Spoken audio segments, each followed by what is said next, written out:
যদি আপনার মায়েরও সবসময় হাঁটুতে ব্যথার সমস্যা থাকে, তাহলে এই রিয়েলটি শেষ পর্যন্ত দেখুন।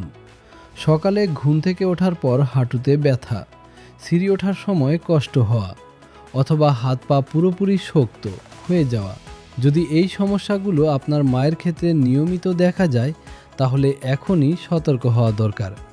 সত্যি কথা হলো, এই জয়েন্ট পেইন কোনো সাধারণ ব্যথা নয়, বরং এটি একটি ইঙ্গিত যে আপনার মায়ের শরীরে ক্যালসিয়ামের ঘাটতি, ভিটামিন ডি কমে যাওয়া এবং প্রদাহ বেড়ে যাচ্ছে।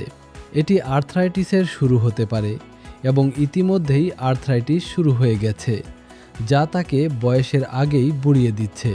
আপনি যদি না চান যে আপনার মা সময়ের আগে বুড়িয়ে যান, তাহলে আপনার জন্য একটি ভালো খবর আছে।